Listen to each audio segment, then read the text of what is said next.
ನಮಸ್ಕಾರ ಪ್ರೀತಿ ವೀಕ್ಷಕರಿಗೆಲ್ಲ ಮನೆ ಗೃಹಿಣಿ ಚಾನಲ್ಗೆ ಆತ್ಮೀಯವಾದ ಸ್ವಾಗತ. ದಿಢೀರಾಗಿ ಮಾಡುವಂತಹ ಅಕ್ಕಿ ದೋಸೆ ರೆಸಿಪಿಯನ್ನು ಮಾಡಿ ತೋರಿಸ್ತಾ ಇದ್ದೀನಿ. ಅಕ್ಕಿನ ನಾವು ಜಾಸ್ತಿ ಹೊತ್ತು ನೆನೆಸಬೇಕು ಅನ್ನೋದು ಕೂಡ ಬೇಡ, ಹಾಗೆಯೇ ಉದ್ದಿನ ಬೇಳೆ ಬೇಡ, ಫರ್ಮೆಂಟೇಷನ್ ಕೂಡ ಮಾಡೋದು ಬೇಡ. ರುಬ್ಬಿದ ತಕ್ಷಣಕ್ಕೆ ಈ ದೋಸೆನ ನಾವು ಪ್ಲೇನ್ ದೋಸೆ ಹಾಗೆ ಮಸಾಲೆ ದೋಸೆ ಹಾಗೆ ರೆಡಿ ಮಾಡ್ಕೊಳ್ಬಹುದು. ಯಾವುದೇ ಥರದ ಮೊಸರು, ಈನು, ಸೋಡಾ ಆಗಲಿ ಇಲ್ಲಿ ಬಳಸ್ತಾ ಇಲ್ಲ. ಸ್ವಲ್ಪ ಕೂಡ ಹಂಚಿಗೆ ಅಂಟದೆ ಹರಿಯದೆ ಮುರಿಯದೆ ಇರ್ತಕ್ಕಂಥ ಈ ಥರ ಪರ್ಫೆಕ್ಟ್ ಆದಂಥ ಹೊಂಬಣ್ಣದ ಕಲರ್ ಆದಂತಹ ದೋಸೆ ರೆಸಿಪಿ, ಅರ್ಧ ಗಂಟೆಯಲ್ಲಿ ರೆಡಿ ಆಗುವಂಥ ಇನ್ಸ್ಟಂಟ್ ಮಸಾಲೆ ದೋಸೆ ರೆಸಿಪಿ ಅಂತಾನೆ ಹೇಳ್ಬೋದು. ಇದ್ರ ಜೊತೆಗೆ ನಾನು ಆಲೂಗೆಡ್ಡೆ ಮಸಾಲೆ ಹಾಗೆಯೇ ಗನ್ ಪೌಡ್ರ್ ಮಸಾಲೆನೂ ಕೂಡ ಮಾಡಿ ತೋರಿಸ್ತಾ ಇದ್ದೀನಿ.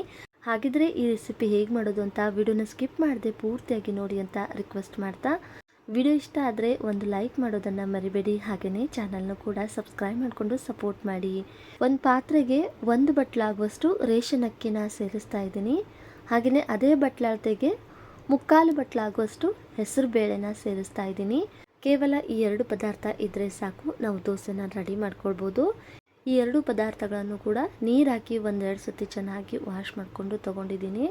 ಇದಕ್ಕೆ ಇವಾಗ 3 ಬಟ್ಲಾಗುವಷ್ಟು ನೀರನ್ನು ಸೇರಿಸಿ ನೆನೆಯೋದಕ್ಕೆ ಬಿಡ್ತಾ ಇದ್ದೀನಿ. ತುಂಬ ಹೊತ್ತು ಗಂಟೆಗಳ ಕಾಲ ನೆನೆಸ್ಬೇಕು ಅಂತೇನಿಲ್ಲ. ದೋಸೆ ಮಾಡಬೇಕು ಅಂದರೆ ಚಟ್ನಿ ಪಲ್ಯ ಅಂತೂ ಮಾಡಲೇಬೇಕಲ್ವಾ. ಸೊ ಚಟ್ನಿ ಪಲ್ಯ ಮಾಡೋಷ್ಟರಲ್ಲಿ ಈ ಅಕ್ಕಿ ಬೇಳೆನೂ ಕೂಡ ಚೆನ್ನಾಗಿ ನೆನೆಯುತ್ತೆ. ಇವತ್ತಿನ ದಿನ ನಾನು ಕೂಡ ಅಷ್ಟೇ ಚಟ್ನಿ ಪಲ್ಯ ಹಾಗೆಯೇ ಮಸಾಲೆ ಆಗಿರ್ತಕ್ಕಂಥ ಗನ್ ಪೌಡ್ರ್ ಮಸಾಲೆನೂ ಕೂಡ ಮಾಡೋಷ್ಟರಲ್ಲಿ ಈ ಅಕ್ಕಿ ಬೇಳೆನ ನೆನೆಯೋದಕ್ಕೆ ಬಿಡ್ತಾ ಇದ್ದೀನಿ.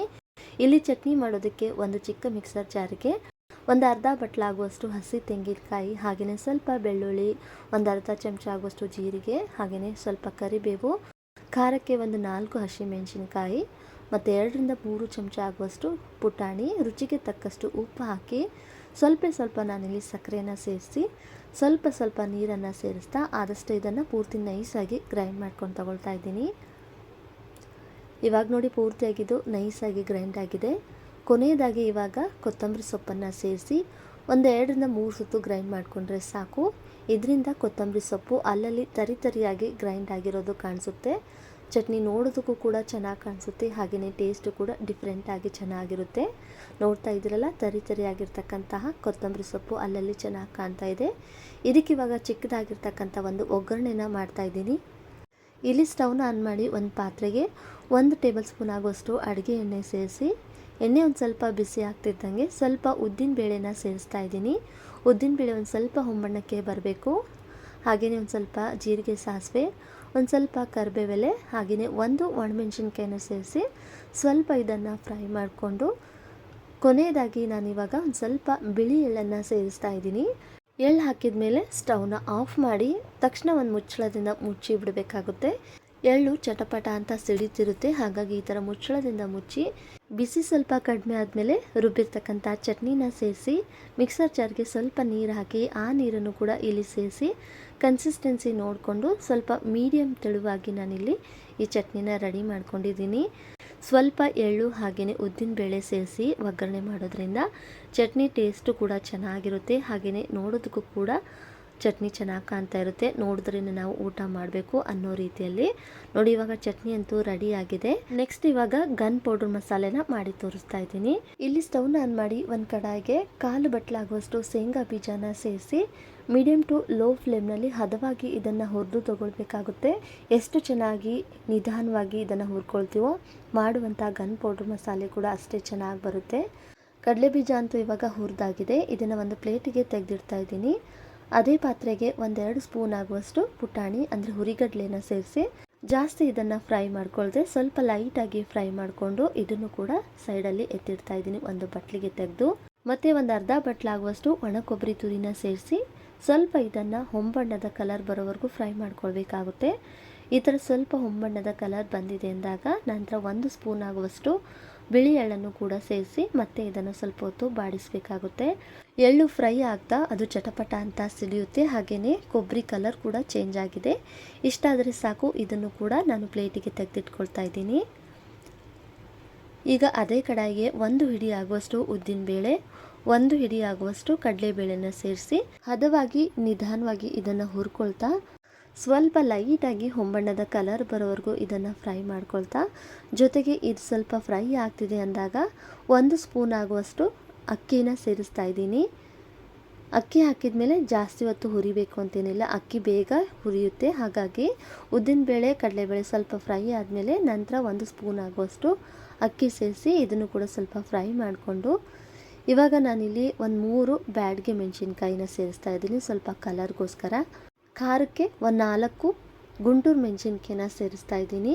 ಜೊತೆಗೆ ಒಂದು ಅರ್ಧ ಹಿಡಿ ಆಗುವಷ್ಟು ಕರಿಬೇವೆಲೆನ ಸೇರಿಸಿ, ಹಾಗೆಯೇ ಒಂದು ಅರ್ಧ ಚಮಚ ಆಗುವಷ್ಟು ಧನಿಯಾ ಕಾಳನ್ನು ಕೂಡ ಸೇರಿಸಿ, ಈ ಕರಿಬೇವು ಹಾಗೆಯೇ ಒಣಮೆಣಸಿನ್ಕಾಯಿ ಸ್ವಲ್ಪ ಗರಿ ಆಗೋವರೆಗೂ ಇದನ್ನು ಫ್ರೈ ಮಾಡಬೇಕಾಗುತ್ತೆ.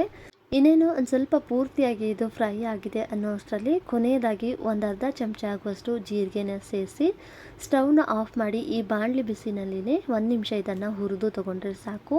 ಕಡಲೆಬೇಳೆ ಉದ್ದಿನಬೇಳೆ ಕಲರ್ ಕೂಡ ನೋಡ್ತಾ ಇದ್ದಿರಲ್ಲ, ಸ್ವಲ್ಪ ಇದು ಹೊಂಬಣ್ಣಕ್ಕೆ ತಿರುಗಿದೆ. ಈ ರೀತಿಯಾಗಿ ಫ್ರೈ ಮಾಡಿಕೊಂಡ್ರೆ ಸಾಕು. ಇದನ್ನು ಒಂದು ಪ್ಲೇಟ್ಗೆ ತೆಗೆದು ಪೂರ್ತಿಯಾಗಿ ಇದು ಸ್ವಲ್ಪ ತಣ್ಣಗಾದ್ಮೇಲೆ ಮಿಕ್ಸರ್ ಜಾರ್ಗೆ ಹಾಕಿ ನೈಸಾಗಿ ಇದನ್ನು ಗ್ರೈಂಡ್ ಮಾಡಿ ತಗೊಳ್ತಾ ಇದ್ದೀನಿ. ಫಸ್ಟಲ್ಲಿ ಈ ಮಸಾಲೆ ಪದಾರ್ಥನ ನಾವು ನೈಸಾಗಿ ಗ್ರೈಂಡ್ ಮಾಡಿಕೊಂಡ್ರೆ ಸಾಕು. ನೋಡಿ, ಈ ಥರ ಗ್ರೈಂಡ್ ಮಾಡ್ಕೊಂಡಿದ್ದಾಗಿದೆ. ಇವಾಗ ಮುಂಚೆನೇ ಹುರಿದಿರ್ತಕ್ಕಂಥ ಕಡಲೆ ಬೀಜ, ಪುಟಾಣಿ, ಒಣಕೊಬ್ಬರಿ ತುರಿನ ಸೇರಿಸ್ತಾ ಇದ್ದೀನಿ. ಕಡಲೆ ಬೀಜ ಮೇಲೆ ಬರುವಂಥ ಸ್ವಲ್ಪ ಸಿಪ್ಪೆನ ತೆಗೆದು ಸೇರಿಸಿ, ಹಾಗೆಯೇ ಒಂದು 8ರಿಂದ 9 ಬೆಳ್ಳುಳ್ಳಿ ಹೆಸರನ್ನು ಸಿಪ್ಪೆ ಸುಲಿದೇನೆ ಹಾಗೆಯೇ ಹಾಕಿದ್ದೀನಿ. ಕೊನೆಯದಾಗಿ ರುಚಿಗೆ ತಕ್ಕಷ್ಟು ಉಪ್ಪನ್ನು ಸೇರಿಸಿ ಪೂರ್ತಿಯಾಗಿ ಇದನ್ನು ನಾನಿಲ್ಲಿ ನೈಸಾಗಿ ಗ್ರೈಂಡ್ ಮಾಡಿಕೊಂಡು ತೊಗೊಂಡಿದ್ದೀನಿ. ಎಷ್ಟು ಸಿಂಪಲ್ ಆಗಿ ಸುಲಭವಾಗಿ ಕಡಿಮೆ ಸಮಯದಲ್ಲೇ ಈ ಥರ ಗನ್ ಪೌಡರ್ ಮಸಾಲೆನ ನಾವು ರೆಡಿ ಮಾಡ್ಕೊಳ್ಬೋದು ಅಂತ.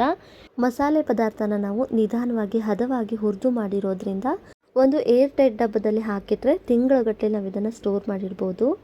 ಪುಡಿ ಮಸಾಲೆ ಅಥವಾ ಗನ್ ಪೌಡರ್ ಮಸಾಲೆ ರೆಡಿಯಾಗಿದೆ. ನಂತರ ಇಲ್ಲಿ ನಾನು ಆಲೂ ಮಸಾಲೆನ ಮಾಡಿ ತೋರಿಸ್ತಾ ಇದ್ದೀನಿ.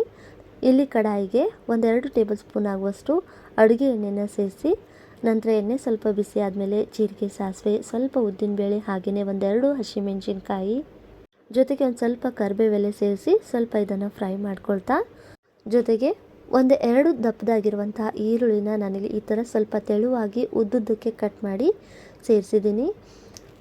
ಈರುಳ್ಳಿ ಸ್ವಲ್ಪ ಹಸಿ ವಾಸನೆ ಹೋಗಿ ಕಲರ್ ಕೂಡ ಒಂದು ಸ್ವಲ್ಪ ಚೇಂಜ್ ಆಗೋವರೆಗೂ ಇದನ್ನು ಫ್ರೈ ಮಾಡಿಕೊಂಡು, ಒಂದು ಅರ್ಧ ಚಮಚ ಅರಿಶಿನ, ರುಚಿಗೆ ತಕ್ಕಷ್ಟು ಉಪ್ಪು, ಸ್ವಲ್ಪ ನಾನಿಲ್ಲಿ ಸಕ್ಕರೆನ ಸೇರಿಸಿ ಚೆನ್ನಾಗಿ ಇದನ್ನು ಮಿಕ್ಸ್ ಮಾಡ್ಕೊಳ್ತಾ ಫ್ರೈ ಮಾಡ್ತಾ ಇದ್ದೀನಿ. ಸಕ್ಕರೆ ಬೇಡ ಅಂದರೆ ನೀವು ಸ್ಕಿಪ್ ಮಾಡ್ಬೋದು, ಸ್ವಲ್ಪ ಸಕ್ಕರೆ ಹಾಕೋದ್ರಿಂದ ಟೇಸ್ಟ್ ಚೆನ್ನಾಗಿ ಬರುತ್ತೆ. ಚೆನ್ನಾಗಿ ಇದನ್ನು ಮಿಕ್ಸ್ ಮಾಡ್ಕೊಳ್ತಾ ಫ್ರೈ ಮಾಡಿದಾದಮೇಲೆ ಬೇಯಿಸಿದ 2 ಮೀಡಿಯಮ್ ಸೈಜ್ ಆಲೂಗೆಡ್ಡೆನ ಈ ಥರ ಕೈನಿಂದಲೇ ನಾನಿಲ್ಲಿ ಸ್ಮ್ಯಾಶ್ ಮಾಡಿ ಸೇರಿಸ್ತಾ ಇದ್ದೀನಿ. ಆಲೂಗೆಡ್ಡೆ ಪೂರ್ತಿಯಾಗಿ ಒಗ್ಗರಣೆಯಲ್ಲಿ ಚೆನ್ನಾಗಿ ಮಿಕ್ಸ್ ಮಾಡ್ಕೊಳ್ತಾ 1-2 ನಿಮಿಷ ಫ್ರೈ ಮಾಡಿಕೊಂಡ್ರೆ ಸಾಕು. ಒಂದು ವೇಳೆ ಹೋಟೆಲ್ ರೀತಿಯಲ್ಲಿ ಸ್ವಲ್ಪ ತೆಳುವಾಗಿ ಆಲೂಗೆಡ್ಡೆ ಮಸಾಲೆ ಬೇಕು ಅನ್ನೋದಾದರೆ ಈರುಳ್ಳಿ ಫ್ರೈ ಆದಮೇಲೆ ಸ್ವಲ್ಪ ನೀರು ಹಾಕಿ ಸ್ವಲ್ಪ ಅದು ಕುದಿ ಬಂದಮೇಲೆ ಈ ಆಲೂಗೆಡ್ಡೆನ ಸ್ಮ್ಯಾಶ್ ಮಾಡಿ ಸೇರಿಸಿ ಸ್ವಲ್ಪ ಹೊತ್ತು ನೀವು ಇದನ್ನು ಫ್ರೈ ಮಾಡಿಕೊಂಡ್ರೆ ಸಾಕು. ಅಂದರೆ ಹೋಟೆಲ್ ರೀತಿಯಲ್ಲಿ ಸ್ವಲ್ಪ ತೆಳುವಾಗಿ ಆಲೂ ಮಸಾಲೆನ ನಾವು ರೆಡಿ ಮಾಡ್ಕೊಳ್ಬೋದು. ಇಲ್ಲಿ ಕೊನೆಯದಾಗಿ ಸ್ವಲ್ಪ ಕೊತ್ತಂಬರಿ ಸೊಪ್ಪನ್ನು ಸೇರಿಸಿ ಚೆನ್ನಾಗಿ ಇದನ್ನು ಮಿಕ್ಸ್ ಮಾಡಿಕೊಂಡ್ರೆ ಸಾಕು. ಈ ಥರ ನಾನಿಲ್ಲಿ ಮಸಾಲೆನ ಸ್ವಲ್ಪ ಗಟ್ಟಿಯಾಗಿ ರೆಡಿ ಮಾಡ್ಕೊಂಡಿದ್ದೀನಿ. ಇಷ್ಟೇ ಸಿಂಪಲ್ಲು ಆಲೂ ಮಸಾಲೆ ಕೂಡ ಇವಾಗ ರೆಡಿಯಾಗಿದೆ. ದೋಸೆಗೆ ಬೇಕಾಗುವಂಥ ಚಟ್ನಿ, ಪಲ್ಯ, ಗನ್ ಪೌಡ್ರ್ ಮಸಾಲೆ ಮಾಡೋಷ್ಟರಲ್ಲಿ ನೆನೆಸಕ್ಕಿಟ್ಟಿರುವಂಥ ಅಕ್ಕಿ ಬೇಳೆ ಕೂಡ ಚೆನ್ನಾಗಿ ನೆಂದಿದೆ. ದೋಸೆ ಮಾಡಬೇಕಾದ್ರೆ ಎಲ್ಲರೂ ನಾವು ಚಟ್ನಿ ಪಲ್ಯನ ಮಾಡಲೇಬೇಕಲ್ವಾ. ಸೊ ಫಸ್ಟ್ ನಾವು ಅಕ್ಕಿ ಬೇಳೆನ ನೆನೆಸಕ್ಕಿಟ್ಟು ನಂತರ ಚಟ್ನಿ ಪಲ್ಯನ ಮಾಡೋಷ್ಟರಲ್ಲಿ ಚೆನ್ನಾಗಿದೆ ನೆನೆಯುತ್ತೆ. ಸರಿಸುಮಾರು ಒಂದು ಅರ್ಧ ಗಂಟೆಗಳ ಕಾಲ ನೆನೆಸಿ ತಗೊಂಡ್ರು ಕೂಡ ಸಾಕು. ಇವಾಗ ನೆಂದಿರ್ತಕ್ಕಂಥ ಹೆಸರುಬೇಳೆ ಅಕ್ಕಿನ ನಾನಿಲ್ಲಿ ಮಿಕ್ಸರ್ ಜಾರ್ಗೆ ಸೇರಿಸಿ ನೆನೆಸಿಟ್ಟಿರ್ತಕ್ಕಂಥ ನೀರನ್ನು ಸೇರಿಸಿ ಇಲ್ಲಿ ನಾನು ಗ್ರೈಂಡ್ ಮಾಡಿ ತೊಗೊಳ್ತಾ ಇದ್ದೀನಿ. ಯಾವುದೇ ಥರದ ಫರ್ಮೆಂಟೇಷನ್ ನಾವಿಲ್ಲಿ ಮಾಡ್ತಾ ಇಲ್ಲ ಅಲ್ವಾ, ಹಾಗಾಗಿ ಈ ನೆನೆಸಿರ್ತಕ್ಕಂಥ ನೀರನ್ನು ಸೇರಿಸಿ ಗ್ರೈಂಡ್ ಮಾಡಿಕೊಳ್ತಾ ಇದ್ದೀನಿ ಪೂರ್ತಿ ನೈಸಾಗಿ. ತೀರಾ ಜಾಸ್ತಿ ನೀರು ಹಾಕೋಕ್ಕೂ ಹೋಗಬೇಡಿ, ಸ್ವಲ್ಪ ನೀರನ್ನು ಸೇರಿಸ್ತಾ ಆದಷ್ಟು ಇದನ್ನು ಸ್ವಲ್ಪ ದೋಸೆ ಹಿಟ್ಟಿನ ಅದಕ್ಕೆ ನೈಸಾಗಿ ಗ್ರೈಂಡ್ ಮಾಡಿಕೊಂಡು ತೊಗೊಂಡಿದ್ದೀನಿ. ಇದನ್ನು ಒಂದು ಪಾತ್ರೆಗೆ ಸೇರಿಸಿ ರುಚಿಗೆ ತಕ್ಕಷ್ಟು ಉಪ್ಪು ಹಾಕಿ ಸ್ವಲ್ಪ ನಾನಿಲ್ಲಿ ಸಕ್ಕರೆನ ಸೇರಿಸ್ತಾ ಇದ್ದೀನಿ. ದೋಸೆ ಒಂದು ಸ್ವಲ್ಪ ಕಲರ್ ಆಗಿ ಬರಲಿ ಅನ್ನೋದಕ್ಕೆ. ಸಕ್ಕರೆ ಬೇಡ ಅಂದರೆ ಸ್ಕಿಪ್ ಮಾಡ್ಬೋದು. ಇವಾಗ ಇದನ್ನು ಚೆನ್ನಾಗಿ ಮಿಕ್ಸ್ ಮಾಡ್ಕೊಳ್ತಾ 1-2 ನಿಮಿಷ ಚೆನ್ನಾಗಿ ಇದನ್ನು ನಾವು ಬೀಟ್ ಮಾಡಬೇಕಾಗುತ್ತೆ. ಈ ಥರ ನಾವು ಚೆನ್ನಾಗಿ ಗರಗರ ಅಂತ ಮಿಕ್ಸ್ ಮಾಡ್ಕೊಳ್ಳೋದ್ರಿಂದ ಹಿಟ್ಟಿನಲ್ಲಿ ಒಂದು ರೀತಿಯಾದಂಥ ಗಾಳಿ ಅಂಶ ತುಂಬಿಕೊಂಡು ಹಿಟ್ಟು ಹಗುರಾಗಿ ಮಾಡುವಂಥ ದೋಸೆ ತುಂಬ ಚೆನ್ನಾಗಿ ಬರುತ್ತೆ. ಹಿಟ್ಟು ಕೂಡ ನೆನೆಸ್ಬೇಕು ಅಂತೇನಿಲ್ಲ, ರುಬ್ಬಿದ ತಕ್ಷಣಕ್ಕೆ ನಾವು ಈನೋ ಸೋಡಾನ ಬಳಸದೇನೆ ಈ ದೋಸೆನ ರೆಡಿ ಮಾಡ್ಕೊಳ್ಬಹುದು. ನೋಡಿ ಹಿಟ್ಟಿನ ಕನ್ಸಿಸ್ಟೆನ್ಸಿ ಈ ರೀತಿಯಾಗಿದೆ, ಇಷ್ಟಿದ್ರೆ ಸಾಕು. ದೋಸೆ ಮಾಡೋದಕ್ಕೆ ಹಿಟ್ಟು ಇವಾಗ ರೆಡಿಯಾಗಿದೆ. ಇಲ್ಲಿ ಸ್ಟವ್ನ ಆನ್ ಮಾಡಿ ದೋಸೆ ತವನ ಕಾಯಕ್ಕಿಟ್ಟಿದ್ದೆ. ದೋಸೆ ತವಗೆ ಒಂದು ಸ್ವಲ್ಪ ಎಣ್ಣೆನ ಅಪ್ಲೈ ಮಾಡಿ ನಂತರ ಚೆನ್ನಾಗಿ ದೋಸೆ ತವನ ಕಾಯಿಸ್ಕೊಂಡು ನೀರಿನಿಂದ ಚಿಮುಕಿಸಿ ಒಂದು ಕಾಟನ್ ಬಟ್ಟೆನಿಂದ ಒರೆಸಿ ಲೋ ಫ್ಲೇಮ್ನಲ್ಲಿ ದೋಸೆನ ಹಾಕ್ತಾ ಇದ್ದೀನಿ. ಫಸ್ಟಿಗೆ ನಾನಿಲ್ಲಿ ಪ್ಲೇನ್ ದೋಸೆನ ಮಾಡಿ ತೋರಿಸ್ತಾ ಇದ್ದೀನಿ.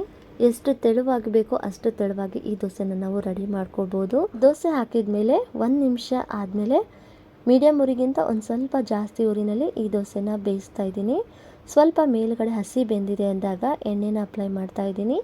ಇಲ್ಲಿ ಎಣ್ಣೆ ಬದಲಿಗೆ ನೀವು ಸ್ವಲ್ಪ ಬೆಣ್ಣೆನ ಅಪ್ಲೈ ಮಾಡೋದ್ರಿಂದ ದೋಸೆ ಕಲರ್ ಕೂಡ ಚೆನ್ನಾಗಿ ಬರುತ್ತೆ, ಹಾಗೆಯೇ ಟೇಸ್ಟ್ ಕೂಡ ಸಖತ್ತಾಗಿರುತ್ತೆ. ದೋಸೆ ತವನ ಒಂದು ಸ್ವಲ್ಪ ತಿರುತ್ತಾ ಈ ಥರ ಹೊಂಬಣ್ಣದ ಕಲರ್ ಬರೋವರೆಗೂ ಫ್ರೈ ಮಾಡ್ಕೊಂಡಿದ್ದೀನಿ.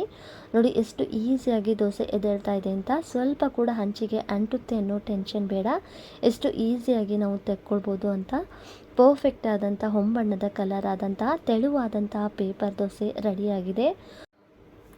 ನೆಕ್ಸ್ಟ್ ನಾನಿವಾಗ ಮಸಾಲೆ ದೋಸೆನ ಮಾಡಿ ತೋರಿಸ್ತಾ ಇದ್ದೀನಿ. ಪ್ರತಿ ದೋಸೆ ಮಾಡಬೇಕಾದ್ರೂ ಅಷ್ಟೇ ದೋಸೆ ತವ ಹೀಟನ್ನು ಕಡಿಮೆ ಮಾಡಿಕೊಂಡು ನಂತರ ನಾವಿಲ್ಲಿ ದೋಸೆನ ಹಾಕಬೇಕಾಗುತ್ತೆ. ಲೋ ಫ್ಲೇಮ್ನಲ್ಲಿ ದೋಸೆನ ಹಾಕಿ ನಂತರ ಈ ಥರ ಒಂದು ಮುಚ್ಚಳದಿಂದ 1 ನಿಮಿಷ ಬೇಯಿಸಿ ಸ್ವಲ್ಪ ಮೇಲೆ ಹಸಿ ಬೆಂದಿದೆ ಅಂದಾಗ ಎಣ್ಣೆನ ಅಪ್ಲೈ ಮಾಡಿ ನಂತರ ಮೀಡಿಯಮ್ ಉರಿಗಿಂತ ಒಂದು ಸ್ವಲ್ಪ ಜಾಸ್ತಿ ಉರಿನಲ್ಲಿಟ್ಟು ದೋಸೆನ ಬೇಯಿಸ್ತಾ ಇದ್ದೀನಿ. ನಂತರ ಎಷ್ಟು ಬೇಕು ಅಂತ ನೋಡಿಕೊಂಡು ಅಷ್ಟು ಪುಡಿ ಮಸಾಲೆನ ಸೇರಿಸಿ ದೋಸೆ ತವನ ಸ್ವಲ್ಪ ತಿರುತ್ತಾ ಎಲ್ಲ ಭಾಗದಲ್ಲೂ ಕೂಡ ದೋಸೆ ಪರ್ಫೆಕ್ಟಾಗಿ ಹೊಂಬಣ್ಣದ ಕಲರ್ ಬರೋವರೆಗೂ ಬೇಯಿಸ್ಕೊಂಡು ಕೊನೆಯದಾಗಿ ಈ ಆಲೂ ಮಸಾಲೆನ ಸೇರಿಸಿ ದೋಸೆನ ತೆಕ್ಕೊಂಡ್ರೆ ಸಾಕು. ಸ್ವಲ್ಪ ಬೆಣ್ಣೆ ಅಥವಾ ತುಪ್ಪನ ನೀವು ಹೆಚ್ಚಾಗಿ ಅಪ್ಲೈ ಮಾಡಿ ದೋಸೆನ ಫ್ರೈ ಮಾಡ್ಕೊಳ್ಳೋದ್ರಿಂದ ಪರ್ಫೆಕ್ಟ್ ಆದಂಥ ಹೋಟೆಲ್ ರೀತಿಯಲ್ಲಿ ಮಾಡುವಂಥ ಶೈನಿಂಗ್ ಆಗಿರ್ತಕ್ಕಂಥ ಮಸಾಲೆ ದೋಸೆನೂ ಕೂಡ ರೆಡಿ ಮಾಡ್ಕೊಳ್ಬೋದು. ನೋಡಿ ಎಷ್ಟು ಚೆನ್ನಾಗಿ ದೋಸೆ ರೆಡಿ ಆಗಿದೆ ಅಂತ. ಇಲ್ಲಿ ನಾವು ಸ್ವಲ್ಪ ಎಣ್ಣೆನ ಬಳಸಿ ಕಡಿಮೆ ಎಣ್ಣೆಯಲ್ಲಿ ಈ ದೋಸೆನ ಫ್ರೈ ಮಾಡ್ಕೊಂಡಿದ್ದೀವಿ. ನೋಡೋದಕ್ಕೆ ಅಷ್ಟೇ ಅಲ್ಲದೆ ರುಚಿಲೂ ಕೂಡ ಯಾವುದೇ ಹೋಟೆಲ್ ದೋಸೆಗಿಂತನೂ ಕೂಡ ಕಡಿಮೆ ಇರೋದಿಲ್ಲ. ಉದ್ದಿನ ಬೇಳೆ ಇಲ್ಲದೆ ಹೆಚ್ಚು ನೆನೆಸದೆ ಫರ್ಮೆಂಟೇಷನ್ ಕೂಡ ಮಾಡದೆ ಬೆಳಗ್ಗೆ ಎದ್ದ ತಕ್ಷಣಕ್ಕೆ ನೆನೆಸಿ ರುಬ್ಬಿರ್ತಕ್ಕಂಥ ದೋಸೆ, ಈನೋ ಸೋಡಾ ಮೊಸರು ಇದ್ಯಾವುದು ಕೂಡ ಬಳಸದೆ ದಿಢೀರಾಗಿ ಒಂದು ಅರ್ಧ ಗಂಟೆನಲ್ಲೇ ಈ ಥರ ಮಸಾಲೆ ದೋಸೆನ ನಾವು ಎಷ್ಟು ಸುಲಭವಾಗಿ ಮಾಡ್ಕೊಳ್ಬೋದು ಅಂತ. ನೋಡಿ ಎಷ್ಟು ಚೆನ್ನಾಗಿ ದೋಸೆ ರೆಡಿ ಆಗಿದೆ ಅಂತ. ಕ್ರಿಸ್ಪಿಯಾಗಿ ಹಾಗೆಯೇ ಸಾಫ್ಟ್ ಆಗಿರ್ತಕ್ಕಂಥ ದೋಸೆನ ರೆಡಿ ಮಾಡ್ಕೊಳ್ಬೋದು. ಈ ಗನ್ ಪೌಡ್ರ್ ಮಸಾಲೆನೂ ಕೂಡ ಒಮ್ಮೆ ಟ್ರೈ ಮಾಡಿ ನೋಡಿ, ಟೇಸ್ಟು ತುಂಬ ಚೆನ್ನಾಗಿರುತ್ತೆ. ಒಮ್ಮೆ ಮಾಡಿದ್ರೆ ನೀವು ತಿಂಗಳಗಟ್ಟಲೆ ಸ್ಟೋರ್ ಮಾಡಿಡ್ಬೋದು. ಬೇಕು ಅಂದರೆ ನೀವು ಇಲ್ಲಿ ಸೋಡಾನ ಆ್ಯಡ್ ಮಾಡಿ ಕೂಡ ದೋಸೆನ ರೆಡಿ ಮಾಡ್ಕೊಳ್ಬೋದು. ದೋಸೆನ ಸ್ವಲ್ಪ ನಿಧಾನವಾಗಿ ಬೇಯಿಸ್ಕೊಂಡ್ರೆ ಇನ್ನೂ ಗರ್ಗರಿ ಆಗಿರ್ತಕ್ಕಂಥ ದೋಸೆನ ರೆಡಿ ಮಾಡ್ಕೊಳ್ಬೋದು. ಅದೇ ರೀತಿ ದೋಸೆನ ಒಂದು ಸ್ವಲ್ಪ ದಪ್ಪದಾಗಿ ಹಾಕಿ ಬೇಗನೆ ನಾವು ಬೇಯಿಸ್ಕೊಂಡು ತಿರುವು ಹಾಕಿದ್ರೆ ಸ್ವಲ್ಪ ಸಾಫ್ಟ್ ಆಗಿರ್ತಕ್ಕಂಥ ದೋಸೆನೂ ಕೂಡ ರೆಡಿ ಮಾಡ್ಕೊಳ್ಬೋದು. ನೋಡಿದ್ರಲ್ಲ ಸ್ನೇಹಿತರೆ, ಕೇವಲ 2 ಪದಾರ್ಥದ ಅಕ್ಕಿ ಹೆಸರು ಬೇಳೆ ದೋಸೆ, ಪ್ಲೇನ್ ಪೇಪರ್ ದೋಸೆ ಅಥವಾ ಮಸಾಲೆ ದೋಸೆನ ನಾವು ಎಷ್ಟು ಸುಲಭವಾಗಿ ರೆಡಿ ಮಾಡ್ಕೊಳ್ಬೋದು ಅಂತ.